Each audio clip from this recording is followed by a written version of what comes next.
Hello everyone, आज है 21 दिसंबर और आज इस वीडियो में हम बात करने जा रहे हैं वोडाफोन आइडिया के बारे में। 8 रुपए का शेयर है वोडाफोन आइडिया का। 3% की गिरावट आज के दिन में देखने को मिली है। लेकिन वोडाफोन आइडिया के लिए जो चीजें हैं ना, वो उतनी अच्छी नहीं जा रही है और यही वजह है कि पिछले कुछ दिनों से लगातार यहाँ पर गिरावट बनी हुई है। कहीं से भी रिकवर होता हुआ शेयर नजर नहीं आ रहा है। वीडियो में डिस्कस करेंगे उन सारी चीजों के बारे में, लेकिन उससे पहले अगर आपने अभी तक चैनल को सब्सक्राइब नहीं किया है तो प्लीज अभी इसे सब्सक्राइब कर लीजिए, क्योंकि आगे भी बहुत सारे वीडियोस हैं जो आपको काफी ज्यादा हेल्प करेंगे। तो वोडाफोन आइडिया 8 रुपए का शेयर, 3% की आज गिरावट। एक महीने में देखे तो 4% की गिरावट है। इससे पहले भी 8 रुपए से नीचे चला गया था ये शेयर, दोबारा तेजी बनी, दोबारा टूटकर वहीं जा रहा है। एक साल में अगर आप देखोगे तो ये लगातार टूट रहा है, 42% तक टूट चुका है और आप ग्राफ देखो तो लगातार नीचे तरफ जाता नजर आ रहा है। इससे पहले भी कई बार ऐसा हुआ है कि 8 रुपए तक गया लेकिन वापस तेजी बनी, लेकिन बहुत बड़ी तेजी नहीं थी, मुश्किल से 9.5-10 रुपए तक गया लेकिन वापस ये टूट गया और अभी भी 8 रुपए के करीब पहुंच रहा है। तो देखना इंटरेस्टिंग होगा कि इस बार 8 रुपए पर सपोर्ट बना भी पाता है कि नहीं। 5 साल में अगर आप देखोगे तो भैया 87% की गिरावट है और इस बीच जो लो इसका बना था वो 3 रुपए तक का भी लो बन गया था। तेजी भी आई, फिर गिरावट भी आई, फिर तेजी भी आई, फिर गिरावट भी आई और अभी देखें तो भैया हालत उतनी अच्छी नहीं है। सबसे पहली बुरी खबर यहां पर यह है कि ट्राई का जो डेटा आ चुका है, अक्टूबर महीने में वोडाफोन आइडिया को 3.5 मिलियन यूजर्स गंवाने पड़े। और यहां पर अगर आप देखो तो जियो और एयरटेल के जो यूजर्स है वो बढ़ रहे हैं और दूसरी तरफ वोडाफोन आइडिया के यूजर कम हो रहे हैं। 3.5 मिलियन यूजर मतलब 35 लाख यूजर ने वोडाफोन आइडिया को छोड़ दिया और चले गए भाई साहब बाकी नेटवर्क की तरफ। तो ये बहुत बड़ा कंसर्न यहाँ पर जरूर है वोडाफोन आइडिया को लेकर कि यूजर्स छोड़कर जा रहे हैं। दूसरी एक बड़ी अपडेट यहाँ पर यह है कि अभी तक वोडाफोन आइडिया ने भारत में कोई भी 5G स्टेशन सेटअप नहीं किया है। मतलब 5G के लिए जो कोई बेस होता है वो सेटअप नहीं किया है, बेस स्टेशन जिसे कहते हैं वो सेटअप नहीं किया है और ये रिपोर्ट्स कह रही है। न्यूज कुछ इस तरीके से है कि Vodafone Idea fighting financial trouble is reportedly yet to set up 5G based station network in India. और ये टाइम्स ऑफ इंडिया की रिपोर्ट है। जब से 5G इंडिया में रोल आउट होना शुरू हुआ है तब से लेकर कई सारी कंपनी यहाँ पर आ रही है, लेकिन वोडाफोन आइडिया अभी भी यहाँ पर नहीं कर पा रही है। तो ये एक दिक्कत यहाँ पर जरूर है कि भाई साहब जहाँ जियो जैसे प्लेयर्स 17,000 18,000 बेस स्टेशन सेटअप कर रहे हैं, वहां वोडाफोन आइडिया अभी तक शुरुआत भी नहीं कर पाया है।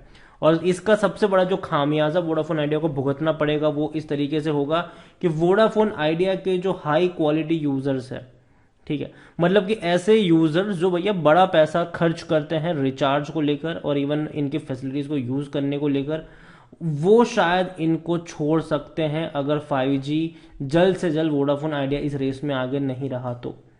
और ये एक सबसे बड़ा कंसर्न, क्योंकि जाहिर सी बात है जिसके पास पैसा है, जो ज़्यादा पैसा स्पेंड कर रहा है, वो अच्छी क्वालिटी और अच्छी सर्विसेज लेना चाहेगा, 5G को यूज़ करना चाहेगा। और अगर वोडाफोन आइडिया वो देने में नाकामयाब रहता है तो कहीं ना कहीं वो दूसरी ओर स्विच कर जाएंगे और हाई क्वालिटी यूज़र जो ज़्यादा पैसा खर्च करते हैं वो किसी भी टेलीकॉम कंपनी के लिए बहुत ही अहम यूज़र होते हैं। और ये कंसर्न यहाँ पर ज़रूर यहाँ पर नज़र आ रहा है।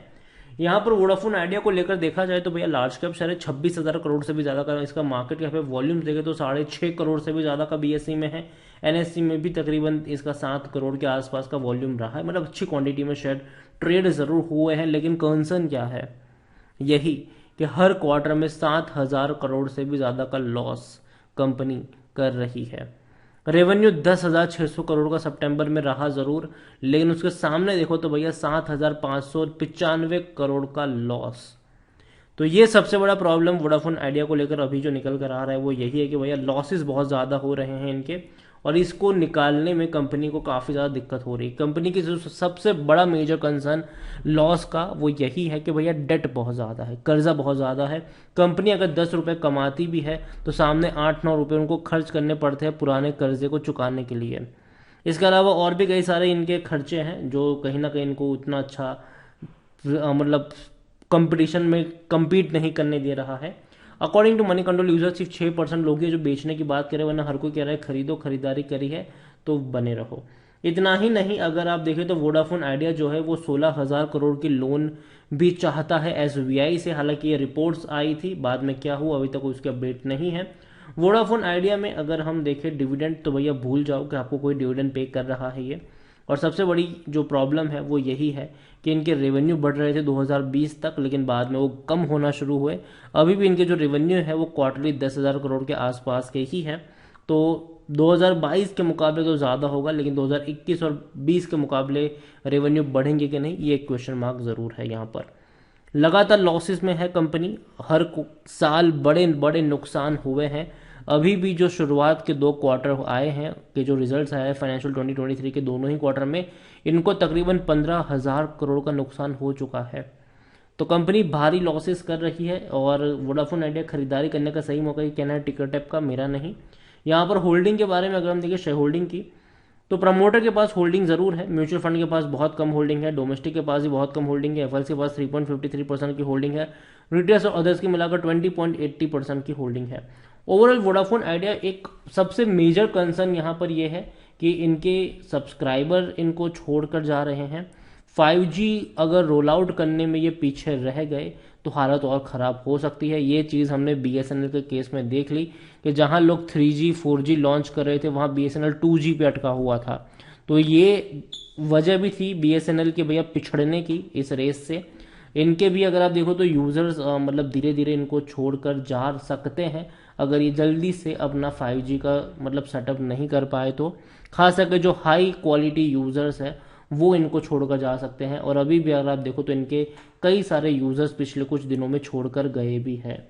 वोडाफोन आइडिया मैं मानता हूं कि कंपनी काफ़ी अच्छे सर्विसेज दे रही है, इसमें कोई शक की बात नहीं है, लेकिन प्रॉब्लम ये आ रहा है इनको कि एयरटेल और जियो से इतनी बड़ी कंपटीशन को झेलनी पड़ रही है कि कंपनी उनके सामने टिक नहीं पा रही है। खर्चे बहुत ज़्यादा है और जो दिक्कत यहाँ पर यह है कि वो है कि कंपनी के ऊपर डेट बहुत ज़्यादा है। डेट को चुकाते चुकाते कंपनी की हालत ख़राब हो रही है और 5G रोल आउट करने को लेकर भी बहुत सारा पैसा चाहिए होगा। तो यहाँ पर कर्जा चुकाने के लिए पैसा नहीं है, तो यहाँ 5G को जो लॉन्च करने का पैसा कहाँ से लेकर आएंगे ये। तो ये कई सारे इश्यूज अभी वोडाफोन आइडिया के सामने है ज़रूर। और बीच में खबर भी आई थी कि भैया एयरटेल और जियो जो है वो 10% तक का टैरिफ बढ़ा सकते हैं। तो अगर वो बढ़ाएंगे तो वोडाफोन आइडिया भी बढ़ा सकता है। तो एक चीज़ वहाँ बीच बीच में ऐसा ज़रूर होगा कि थोड़ी सी रफ्तार दिखा देगा वापस टूटेगा, रफ्तार दिखा देगा वापस टूटेगा। अगर वोडाफोन आइडिया आपको 7 रुपए के आसपास मिलता है आप रिस्क जरूर ले सकते हो, क्योंकि मुझे नहीं लगता कि कंपनी बर्बाद हो जाएगी।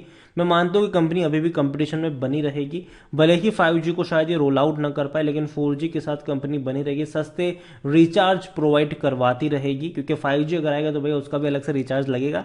तो हो सकता है कि जो लोग ज़्यादा पैसा खर्च ना करना चाहे वो वोडाफोन आइडिया के साथ बने रहे।